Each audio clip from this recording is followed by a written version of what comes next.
Well, hello everyone, and welcome back to the Film Box Podcast. I am your host, Aaron Souza. I'm joined today by Connor Jameson and Sam Majewski. We're back. It's part 2. We're doing everything that we did in the last episode. We're taking all of those people on the Mount Rushmores and we're putting them in a giant bracket. So if you didn't watch or listen to that episode, you got to go do that first to listen to this one. It's a rule. Got a little homework to do. You will be killed by the government if you do not listen to the first episode. Like the We MCU, have you need to do snipers. homework. Yes. How you guys doing?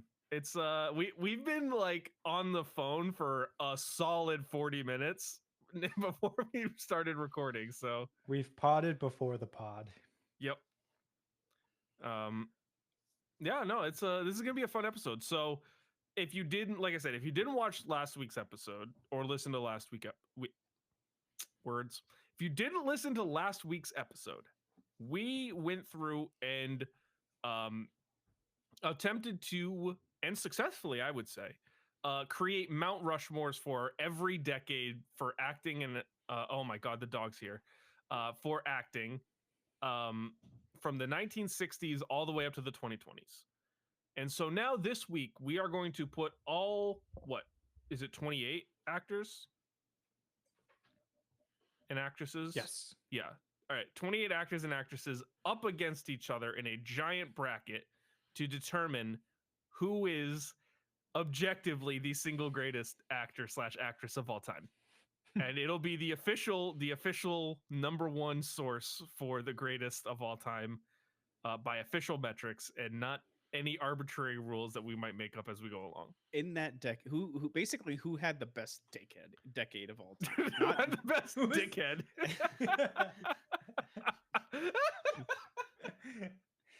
1-1, Paul Newman.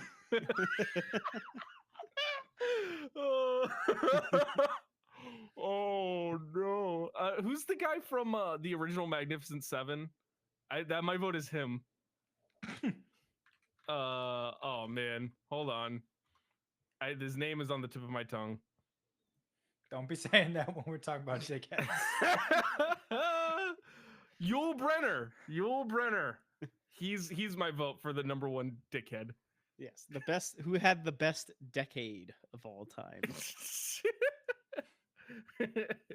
Yes, who had the best decade? So yeah, in essence, we're not determining like the greatest career. We are determining the single greatest decade of all time, which is going to be a lot of fun because there's some really great decades here. Mm-hmm.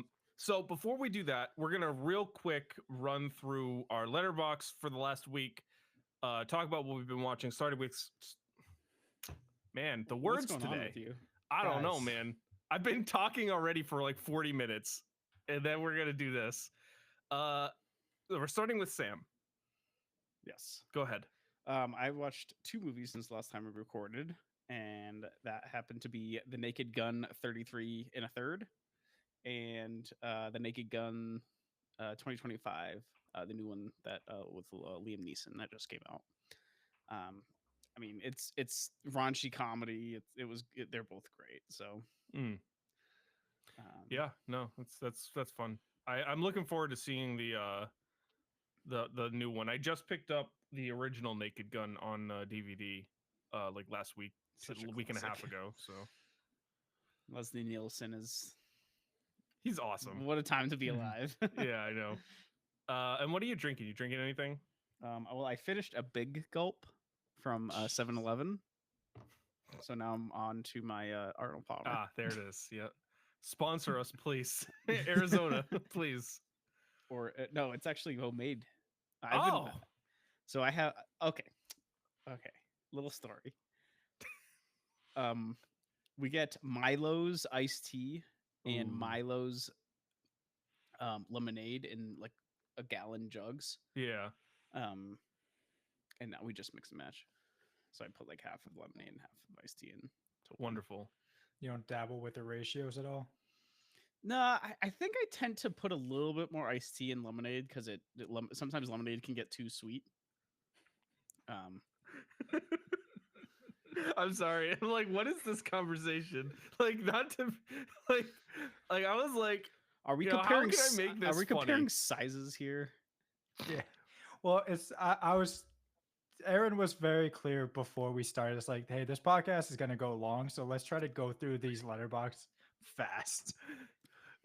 Well, and two, Sam was saying we mix our own Arnold Palmer, and I was like, how do I make this funny? And then my first thought was, oh, you don't experiment with the ratios, and then you said it, and then I realized it's not that funny. And I was like, oh man, how do we move along? Anyways, Yeah, that's what I've seen. yeah, it's good stuff. So I have also only seen 2 movies. First off, I had to cross off a 2025 release. I watched Superman, which was great. It was really fun. Very cool story. I'm not a big Superman guy, so it was cool to I think this was honestly legitimately my first Superman movie. I haven't seen the original. I didn't watch Man of Steel, so I was pretty happy with it. Can't complain. And then I watched the next day I watched first time watch of Escape from New York, the Kurt Russell 1981 kind of like dystopian sci-fi cyberpunk film. That's a fun one. That was cool. It was pretty good. I don't know. I was just like kind of gotten like I want to do a bit of a Kurt Russell run. Because I bought Big Trouble in Little China, and so I'm gonna get to that, and I'll probably try and get to The Thing as well.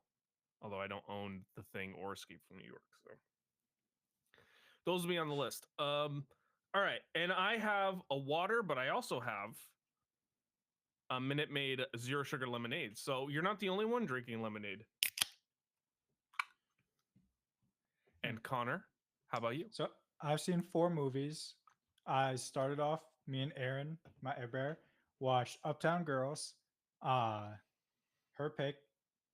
So then the next night, showed her Barbarian for the first time because it's on Netflix. It's about to leave. Then, What did she think yes, of Barbarians? I just need to know. she thought it was good. She thought it was pretty scary too. Nice. Um, but she didn't realize that I had seen it, even though I said like, yeah, I've seen this and it's really good. And she kept saying like, "Oh, I bet Bill Skarsgård is the bad guy," and I kept saying like, just you wait." And then he gets fucking murked. His head explodes. Yeah. Spoiler. But then I finally crossed off the Deer Hunter. Ooh. That's phenomenal, Mm. especially the back half of that.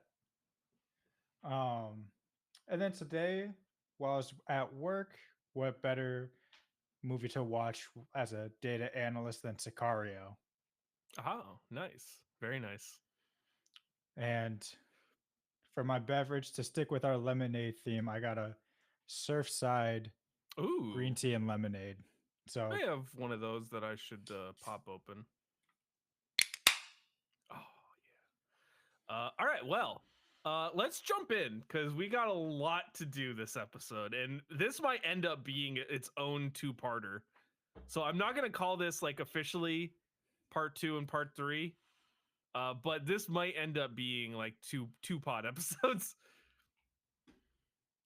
So Connor, do you want to kind of run us down what you got here? yep. Let me just pull it up. Mm. So if you don't remember from last time, we got our 28 actors that we determined in a bracket. I got super small, but don't worry. When we get to it, I will be zooming in. Perfect.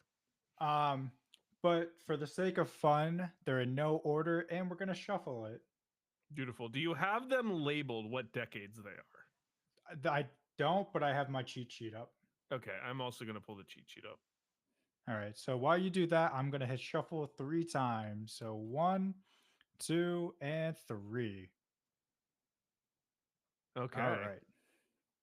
So for matchup number 1, we got Marlon Brando versus Robert Pattinson. Oh gosh. So this is Jor-El versus 1970s. Batman. Yeah, this is 1970s Marlon Brando versus 2020s Robert Pattinson. So I guess how do we want to do this? We didn't really discuss the kind of criteria, what we're looking at here. I'm gonna just try. I mean, obviously, we're basing it off of the decade, so Yeah, not the whole body of work. correct. So for Brando, A Streetcar Named Desire and On the Waterfront do not count. Those are not being factored into this discussion. And likewise for Robert Pattinson, there's no Twilight involved in this conversation Or Harry Potter. or Harry Potter. So all you keyboard warriors out there, don't come for us. Oh damn! All right, Sam just he's went for the on business jugular. right now. Did he spike his Arnold Palmer or something? Love it. All right, so I guess 1970s Marlon Brando. Top 4 movies, I would say. You've got Apocalypse Now, Superman, Last Tango in Paris, The Godfather. Mm-hmm. Yeah. One of the top 5 greatest movies of all time. An iconic superhero movie.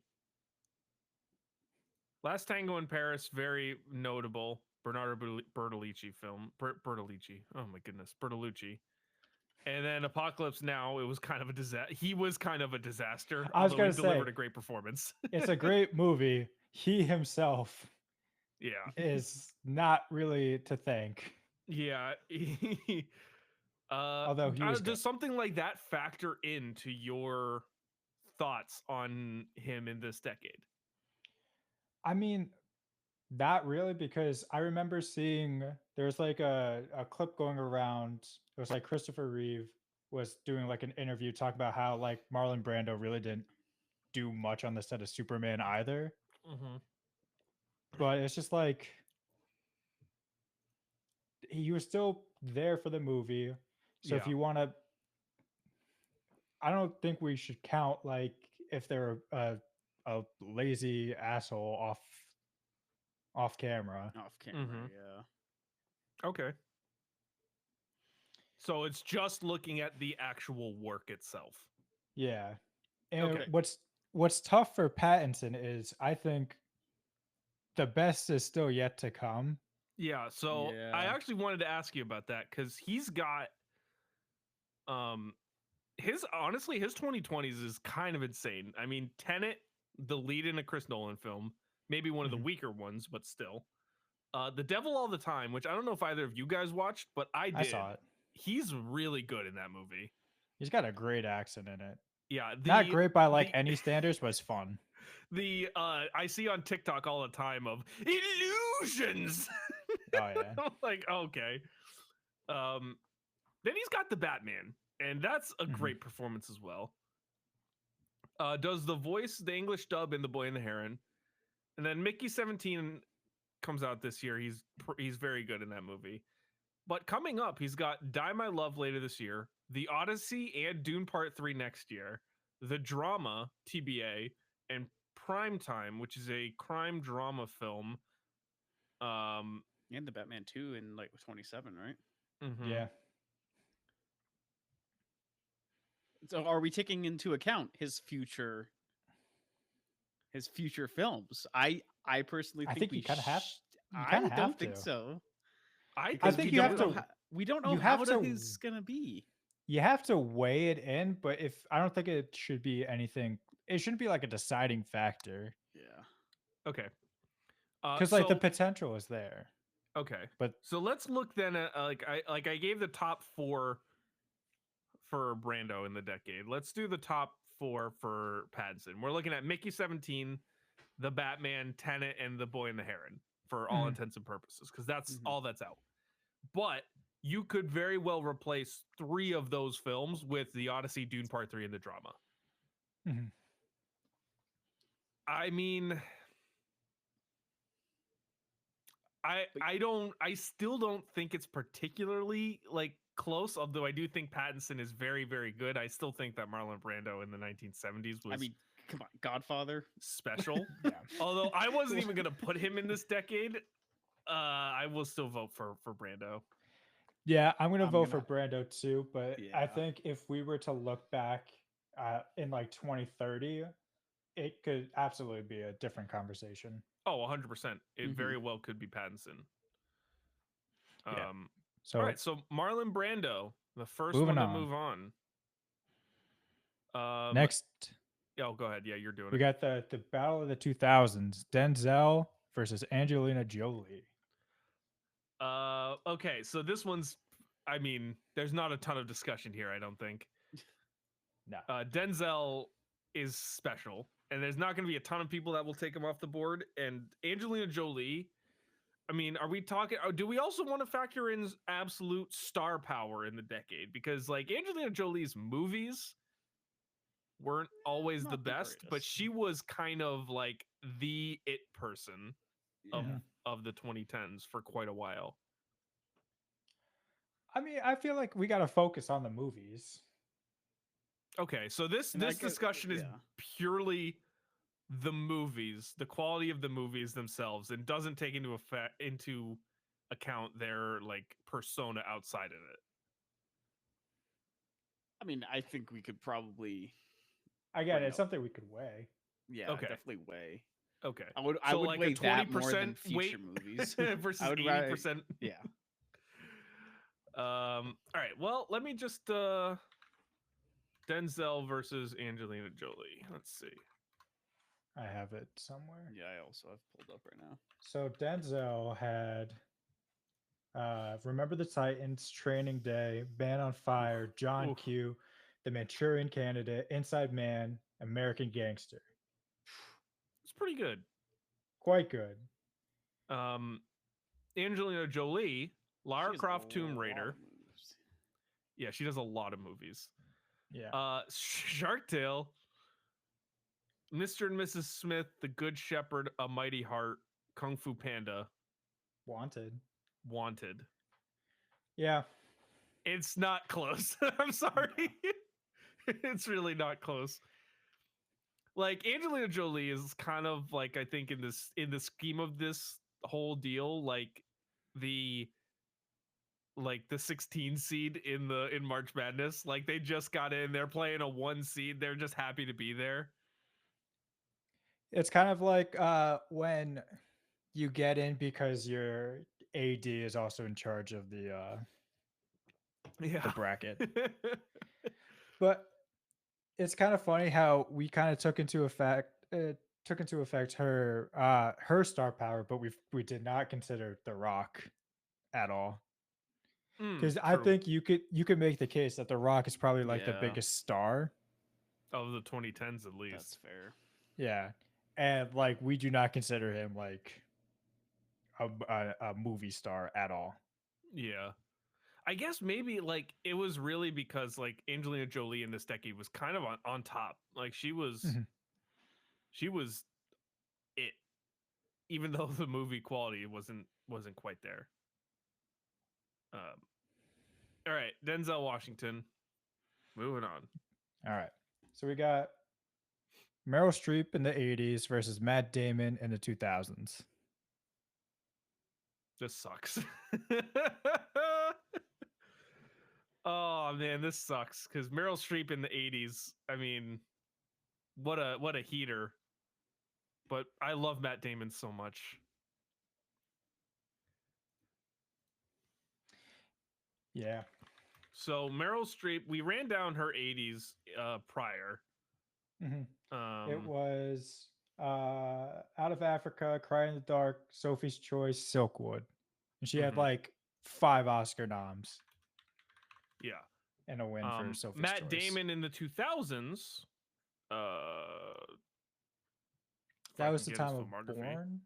Yeah, Matt and Damon Oceans. in the 2000s. We've got Ocean's 11, The Bourne, Identity and Supremacy, and all of those. Syriana, which is George Clooney and Jeffrey Wright and Matt Damon. The Departed, Oh yeah. Also in The Good Shepherd.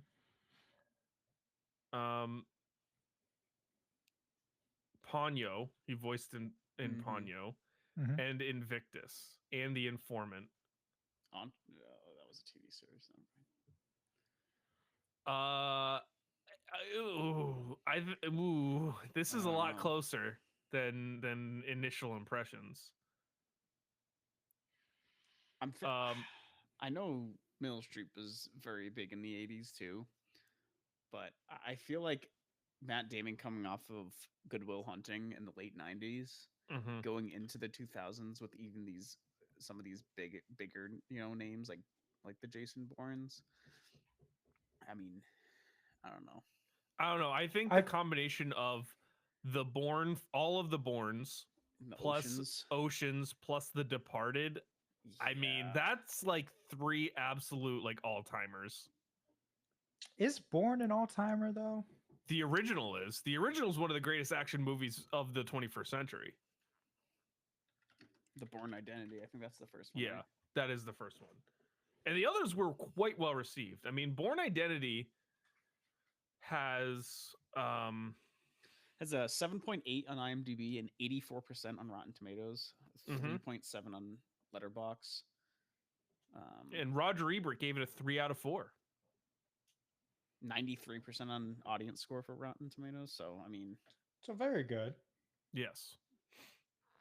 yeah, it does go downhill from there. But I mean, he was the action star of one of the big action stars of the 2000s. Mhm. Yeah. And I think there is something to be said about like when after like the success of the 90s when they just kind of say, "Hey, franchise, franchise, franchise, we trust you." Yeah. And not only that, like the Bourne films, like Bourne 2 is an 82%, and then Bourne Ultimatum is a 92% on Rotten Tomatoes. Like those 3 movies are Yeah. all bangers. They're all incredible films. I think that just kind of slips my viewing. Yeah. I don't know though, but Meryl was cementing herself as one of the greatest actresses of all time during this Yes. stretch. Yes, I think it's yes, but also the movies that she's starred in were, I mean, aside from Sophie's Choice, I don't think are like all timers.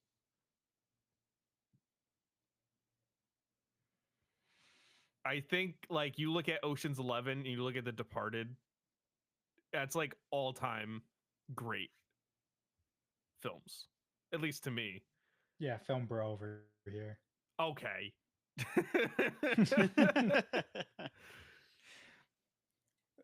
I think I'll take The Departed for my favorite movie of all time, please.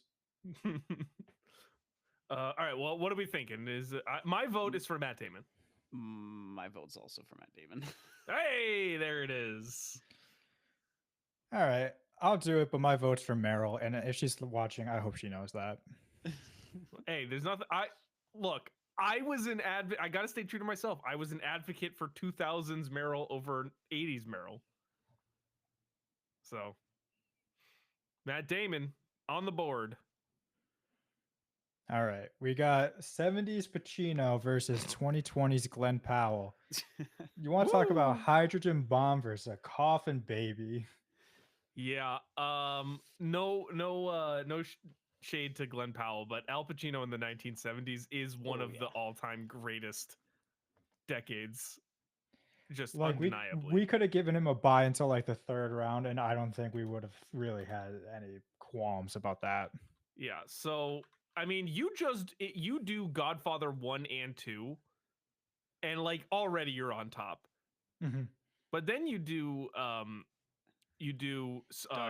Dog Day Afternoon Serpico, Dog Day Dog Day Afternoon. Afternoon, Serpico.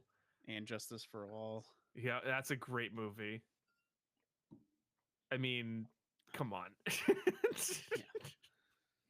Well, guys, Glenn Powell did Jurassic World Camp Cretaceous for 14 episodes. Okay, he voiced Oh, Dave. Oh, of course, Dave. the all-timer Dave.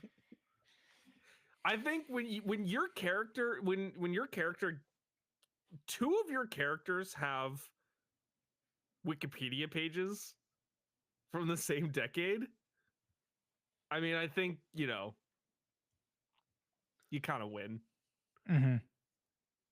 The fact that Would Michael Corleone has his own Wikipedia page and he's not even a real person is just a testament to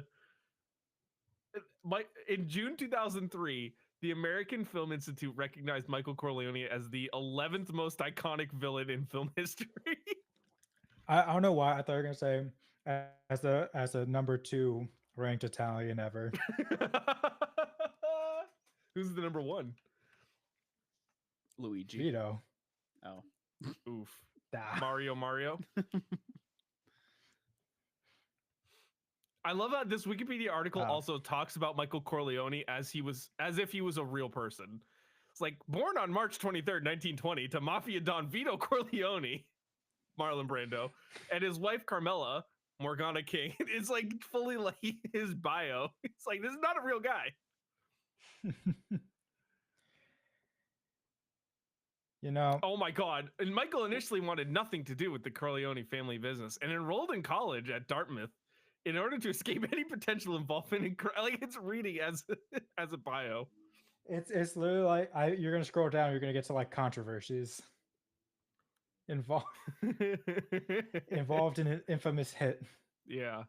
On the day of the baptism. Crime history. No. Being part of the Godfather 3. The Holy See has named him a commander of the Order of the Saint Sebastian for his charitable works and large donations to Catholic institutions. Again, fake character. You know, someone is definitely going to read that and be like, man, what a good man that was. Really just a by the books straight man. Yeah. What do you mean he's not real? And it's gonna ruin their day. Yeah. Like, have you ever seen those like I don't know if they're like Reddit threads or whatever, but it's like people will put up like pictures of like Ewan McGregor as Jesus. Yeah, as Jesus, and like their grandparents just don't realize. Yep. Like, I'm sure some people have pictures of like Michael Corleone and just genuinely believe it's like a patron saint. Oh my God. Like in Coco, like he's on the the shrine. I forget the name of it, but all right, let's move on. Yeah. All right. We got 60 Steve McQueen versus Tom Hanks in the 90s. This is a tough beat for Steve McQueen. Mm-hmm. Quite. Yeah. I mean, Steve McQueen, he was the man, though. He was the absolutely the man in the 1960s. I mean, we're talking Great Escape, Cincinnati Kid, Thomas Crown Affair, Bullet. The Sand Pebbles. The Sand Pebbles. The problem is he ran into Tom Hanks at a time when like you could be kind of mid and still like looking and lead a rom-com. Yeah, and so Tom Hanks in the 1990s has A League of Their Own, Sleepless in Seattle, Philadelphia, Forrest Gump, Apollo 13, Toy Story, That Thing You Do, Saving Private Ryan, You've Got Mail, Toy Story 2, and The Green Mile. In a row. 2 Oscar wins. Back to back. Yeah, back-to-back Oscar wins. Just an 8-year stretch of some of the best movies of the decade. Mm-hmm. I'm sorry, but Tom Hanks wins this. It's really not close. My vote's for Steve McQueen. Okay. All right. Yeah. No, at this point, like Tom Hanks was kind of like an institution. Oh yeah. Yeah. Like you knew him even if you didn't know him. All right, moving on. We got Daniel Day-Lewis, I believe in the 2000s. Correct. Versus Jack Nicholson in the 70s. This is, I think, the first one where it's legitimately difficult. Yeah. Oh Um, boy. yeah. So these are two of the best actors of all time. Yep. And so in the 1970s, Jack Nicholson has 5 Easy Pieces, Carnal Knowledge, Chinatown, One Flew Over the Cuckoo's Nest. All right, those are kind of like the biggest films, and then does things like The Last Tycoon, Going South, Missouri Breaks. Mhm. And really, Uh, I think you're hanging your hat on Chinatown and One Flew Over the Cuckoo's Nest as Those are like this is the dude. Yeah. Oscar nominated for One Flew Over the Cuckoo's Nest. Or sorry, Mhm. Chinatown. Was he also nominated for One Flew Over the Cuckoo's Nest? Had to be. Well, let's see. Awards and nominations. Yes, he was. He won Best Actor for. Yeah, I was gonna say. There's no shot he wasn't. Yeah, he won. And then Chinatown, just nominated. So, and I think how many noms does he actually have? He's nominated. Holy shit. He's nominated in the 1970s 5 times. Best Supporting Actor for Easy Rider in 1970.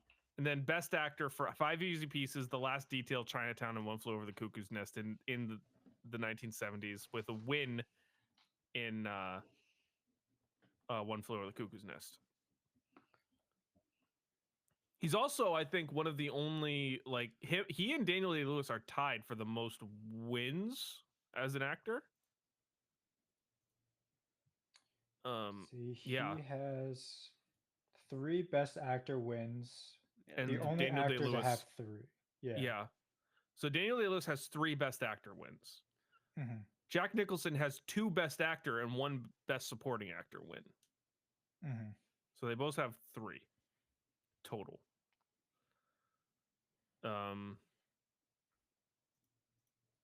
Okay, so Jack Nicholson in the 1970s was an absolute force. In the 2000s, not a lot of films for Daniel Day-Lewis. But you've got 3. Gangs of New York and There Will Be Blood in between The Ballad of Jack and Rose and 9. 9, Mhm. not as good. Ballad of Jack and Rose, okay. Gangs of New York, he's incredible. And There Will Be Blood is one of the greatest performances of all time. Yes. Mhm. If not the greatest performance. Yeah. Yeah. Similarly, he was nominated for the Best Actor for Gangs of New York and won for There Will Be Blood. Yep. And he also So- got BAFTA. He a BAFTA award for both of those two. Yep. So this is really Won the hard. Golden Globe. Go down the Okay. list. We Yeah, if we all really- know the if we only one wanna that counts nitpick. is the Oscar. You guys know how I feel about Daniel Day-Lewis. My vote's going for him. I feel like it's such an interesting thing because like for me it's like at their peak of the decade it's like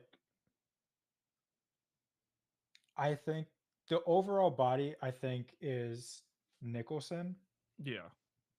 but the strength of the performance is I gotta go Daniel Day-Lewis. Really? Because I was gonna say just for the breadth of the work, like the number of works in the 70s for Nicholson, I think Nichols. outweighs the singular performance.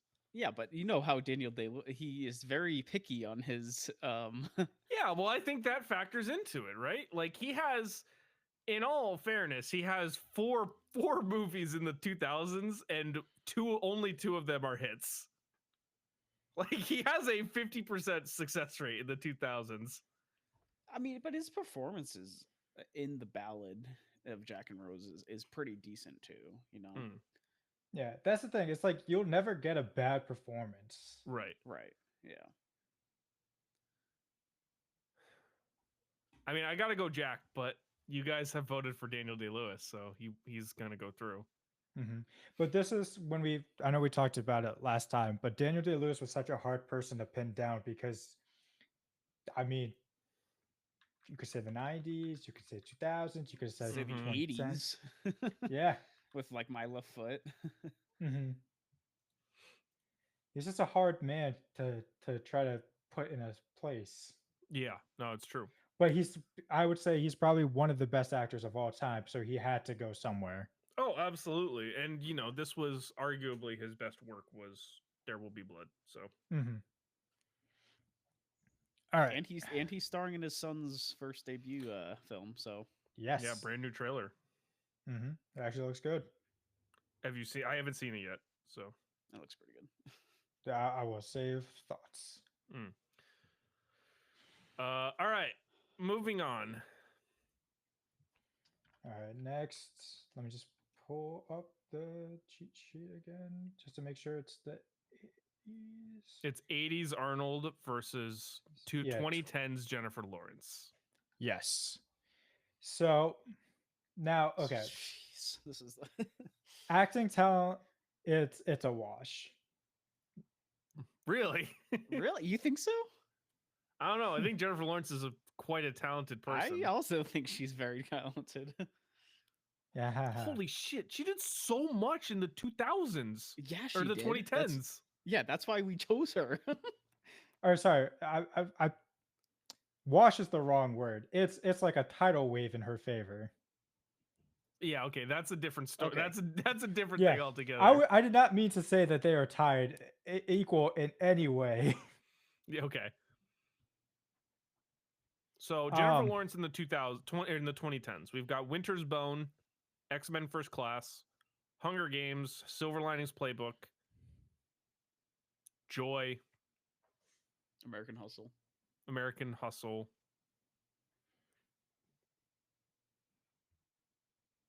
Pretty good. Passengers. Eh. That's okay. Well, I'm just saying. Yeah. But yeah, I mean she led a franchise. Like one of the most popular franchises of Yes. I would say the 2000s. Mm-hmm. And Correct. to Arnold's credit, yeah, I think he fit the decade well. Yes. Arnold. All you really had to do was be jacked as hell and like say funny one-liners. Arnold is so interesting because like he has a great 80s, but then he also has like you look at like the first 2 years of the 90s, and I know we're not counting that, but I think that like in his total filmography is very important. But he does in the 80s, he does Conan the Barbarian. Excellent. Oh, also, I just want to throw out there too. He is The Long Goodbye, which is a great neo-noir film by Robert Altman with Elliot Gould. He has a uncredited cameo appearance as one of the goons in the villain's office. He is fucking ripped. You're kidding. Massive, dude. It's like you're like, holy shit. It's like nowadays it's like, holy shit, that's Arnold. But like in 1973, you look at that guy like, oh my god, who is that man? He's absolutely just yoked.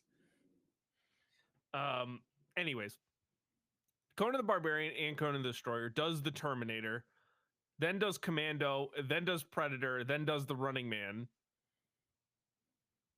I mean, he's got twins in there too to show a bit more range. Yeah, he's got twins. He's in a good comedy. He's got Red Heat, which is a buddy cop with Jim Belushi. But really, he was the action guy. I mean, Conan, the Terminator, Predator, Commando, Running Man. That is an elite top 5 of action films. Yeah, it's what the decade needed. Yes. Yeah, I guess if we're gonna bring up other stuff too, there's one thing I want to bring up is like in the 2010s, like you knew Jennifer Lawrence. This is true. Absolutely. And in the 1980s, you knew Arnold Schwarzenegger. Yeah, so, and like, to that point, I actually, when I went to Google these two to pull up their filmographies, I typed in Arnold and Arnold Schwarzenegger came up. So I don't know if Well, that yeah. says something about my search history or They're just listening to you. yeah. I mean, it's tough because like, yeah, I think the quality of movies is definitely on J Law's side. Yeah. I mean, yeah, in terms of like pure like this is a good movie, Mhm. but I also think that like iconic action movies, Arnold's kind of got an edge. He's got an edge here. I mean, yeah, but you know, Hunger Games and X-Men.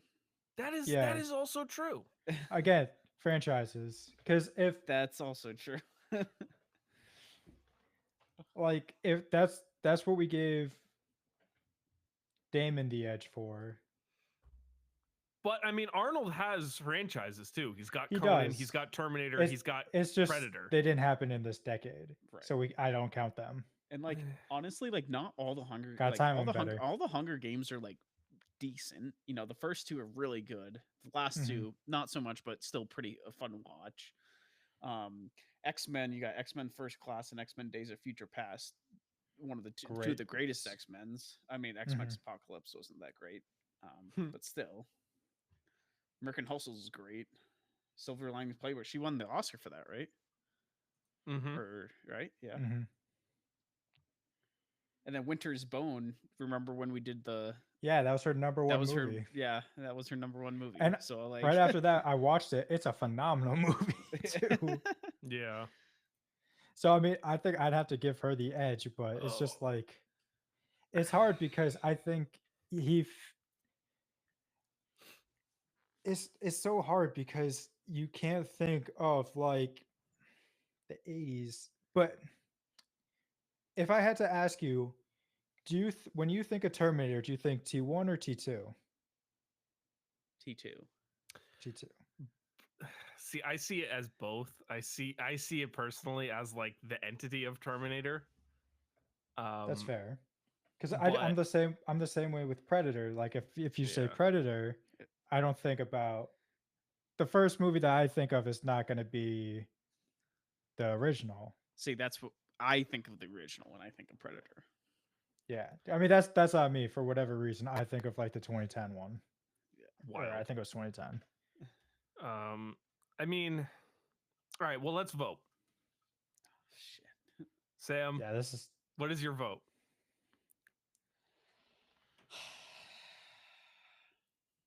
yeah. Sam's You're normally the deciding giving a vote. me. Jeez, I Connor, don't know. what is your vote? No. Let Sam go first. Okay, Sam. No, because I know who you guys are gonna pick, and I'm the deciding factor right now. Well, that's why. Yeah, that's why we want you to get Okay. it out of the way first. Well, okay, then Ugh. I'll just put my vote. Actually, no, I don't want to put my vote yet. well, we know who it is. Well, no, because now you're talking me into Jennifer Lawrence. okay, I mean, Sam. honestly, I think. Okay, so Arnold is more popular because of obviously his movie action, but he was the heavyweight lifter in Mhm. the body builder. Yeah, we are. The whole also circuit's not, named that's after not him. Factoring, I don't Exactly. So like that's what he's like mainly known for. Okay, you I've don't got do it for my governor. vote. I got think to pick. I think I'm gonna go with J Law. Okay, Connor. Yeah. I'm going J Law. I am also going to go with Jennifer Lawrence. And I mean, that's even the though I toughest advocated decision. for Arnold, what I think is doing it for me is like those first 3 years of the 90s where he has Total Recall, Terminator 2, and Last Action Hero. If those are in the 80s, it's an absolute it's a clean. blowout. Oh yeah, absolutely. It's a clean sweep. But the fact that those three things are in the just into the 90s, I think it ends up giving the edge to J-Law. Mm-hmm. Which just goes to show you, Hollywood, make your movies closer together. We need less time between movies. Yeah, what the fuck is up with Batman 2 being 5 years later? Yeah, We should have already had it by now. I know. It's unacceptable. All right, All right. next. We got 80s Eddie Murphy versus 90s Robert De Niro. So Now, so me and Connor wanted Mr. De Niro in the 90s, and Aaron was very against that idea. I just think he's better in the 70s, but you know. I mean, is it possible he's just a phenomenal actor who has 50 elite years of yeah, great elite films. decades wherever you look? Yeah. That's also that's very possible. So this one's not close. But we can entertain it. As No, much because as it's literally the exact same conversation we just had. It's Eddie Murphy kind of defined himself as like the comedic actor. Jesus Christ, Nathan. Whoa! That scared the fuck out of me. There's your thumbnail, me jumping. Um he defined himself as like the comedic actor of the 80s, you know, Trading Places or Yeah, yeah, Trading Trading Places Places, 48 Hours, Beverly Hills Cops, Coming to Coming to America. America. But the Oh, we lost Connor. Connor is back on video. Yay. So, we were talking Eddie Murphy versus Robert De Niro here. It is not close. yeah. Robert De Niro kind of sweeps, much for the reasons that we were discussing. You know, Eddie Murphy kind of defining the 80s as like a comedy guy. He's got 48 Hours. He's got, you know, Coming to America. He's got the Beverly Hills Cop movies.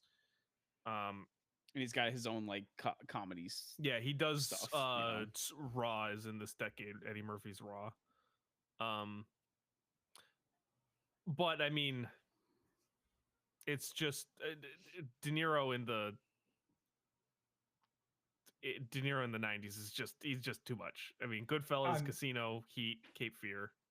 You could pull like a room of like 100 people and they could Yeah. give you like a different movie's going to be their favorite, Yep, absolutely.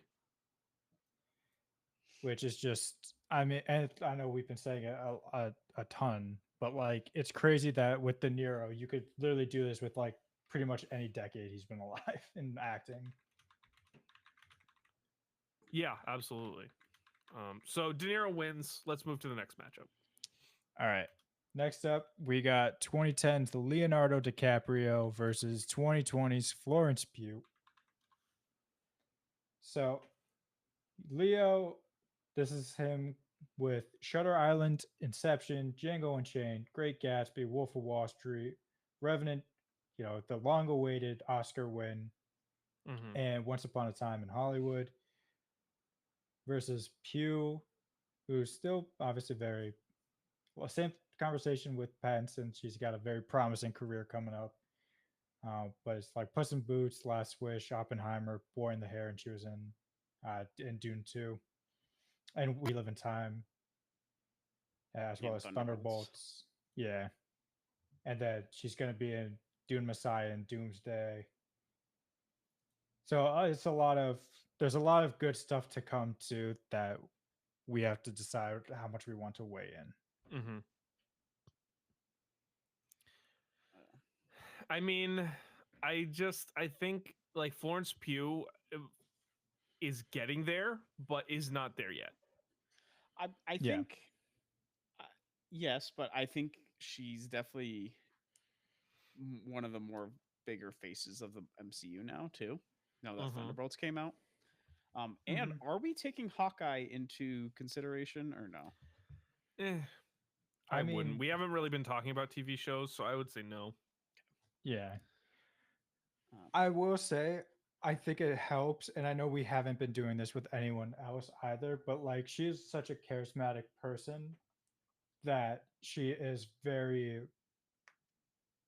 I don't know the right way to say it, but like people like her a lot, regardless of what she's doing. So it will help her like stardom grow. But she's still like fledglings of the stardom that you need.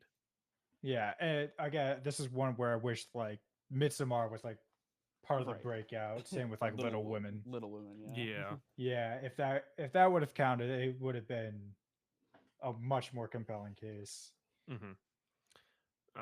Yeah, but I think overall, I mean, this one's going to Leo. Yeah.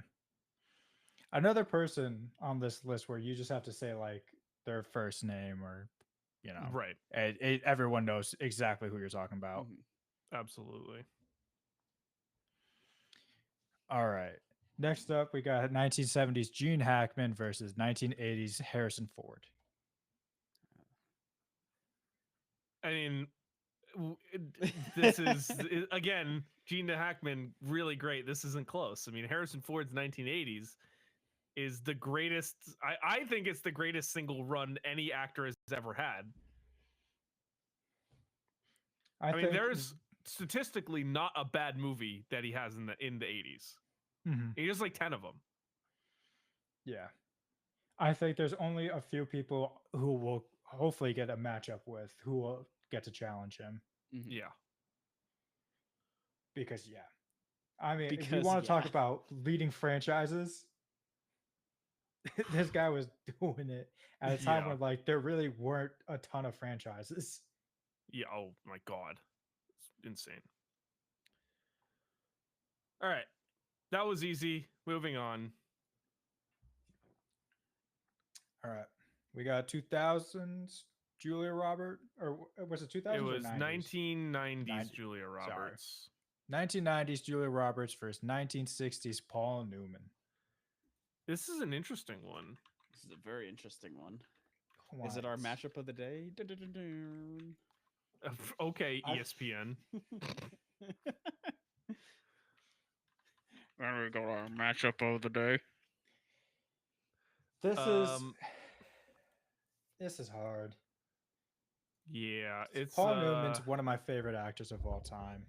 Yeah, but Julia Roberts in the 90s is undeniable.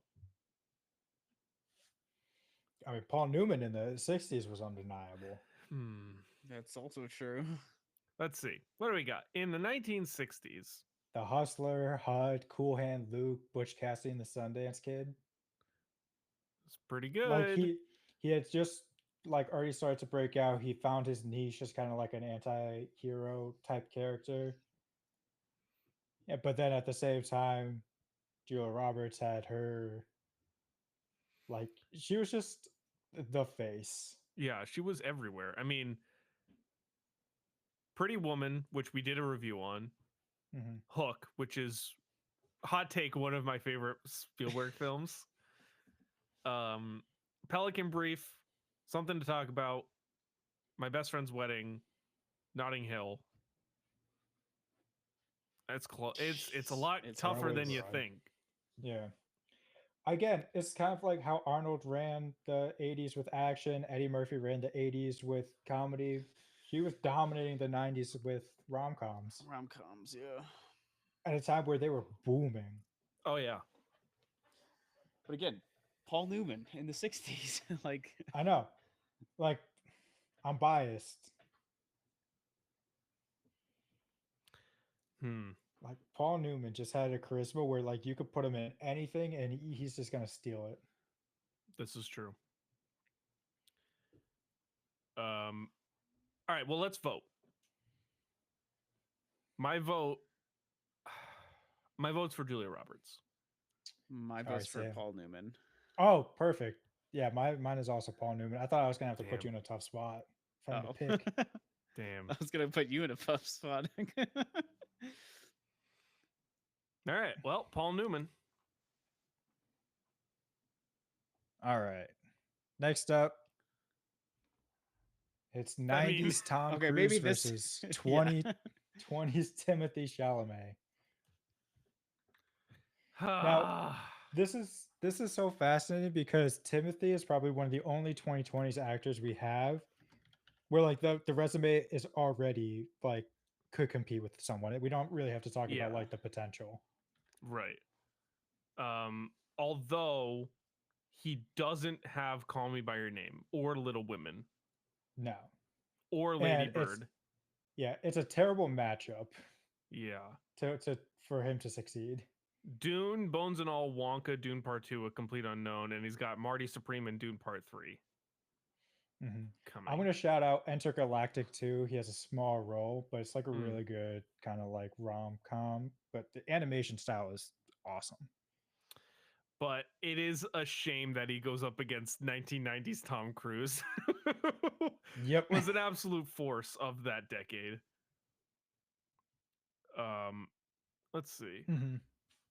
Yeah, where Tom Cruise, is another his person, any filmography? decade you could put him in. Yeah. Days of Thunder, Few Good Men, Mission Impossible, Jerry Maguire, Eyes Wide Shut. Magnolia. Yeah, Magnolia.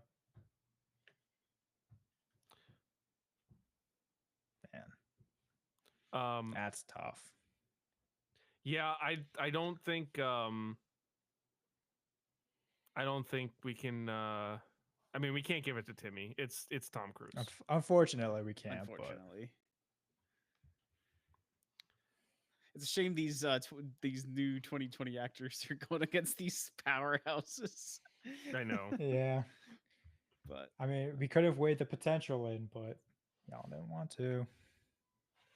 I was okay with it. Sam didn't want to. All right. Next up, we got Ryan Gosling versus Audrey Hepburn. Listen, I love Ryan Gosling. He's in one of my favorite comedies, The Nice Guys. Don't say it. He's not beating Audrey Hepburn. Yeah, see, I don't he's know. not beating. Really? See, He's not I don't doing know. Try to. Because here's the thing about this, and here's the thing too about us doing this a couple of days after, like, and we've had time to stew on it. Ryan Gosling, yes, had a great like 2010s. Are you serious, Nate? I can hear the squeaking. He just found his squeakiest toy.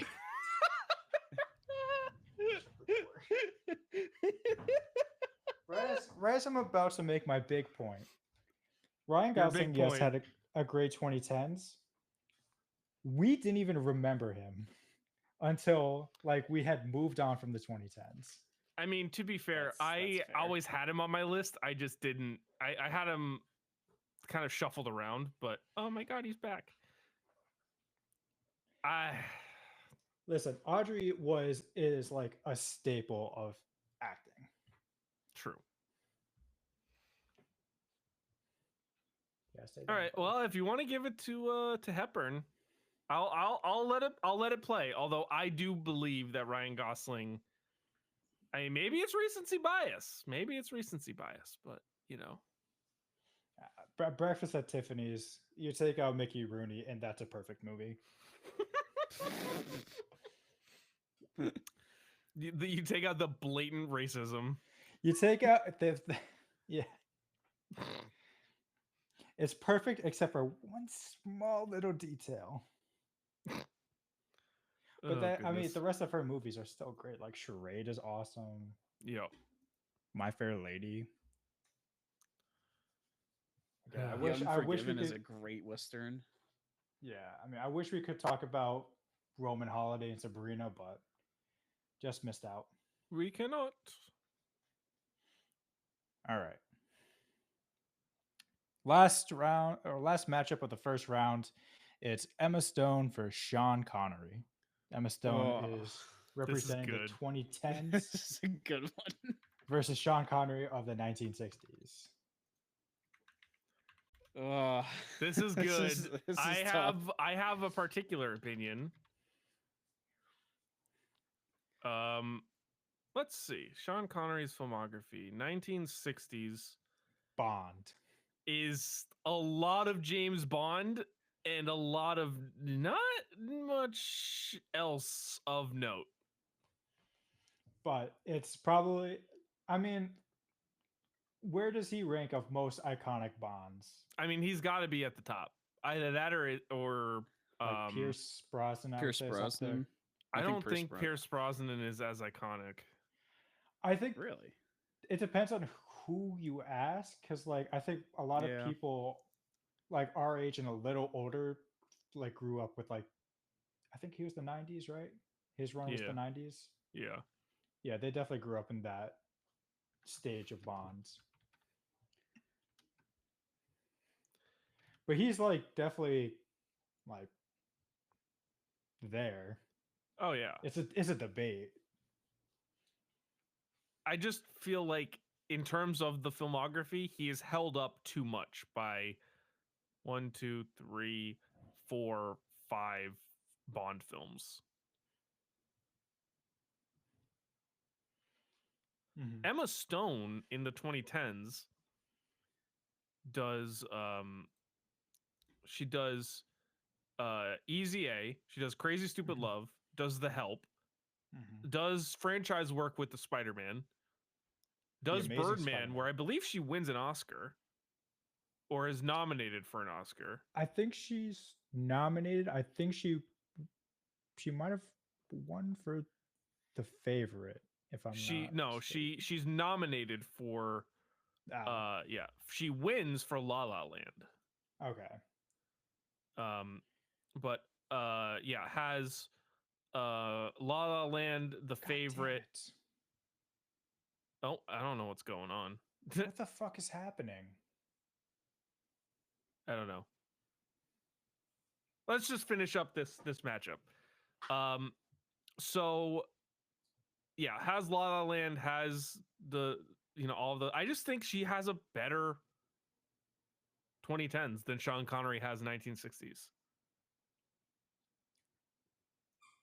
Yeah, I'd agree with that.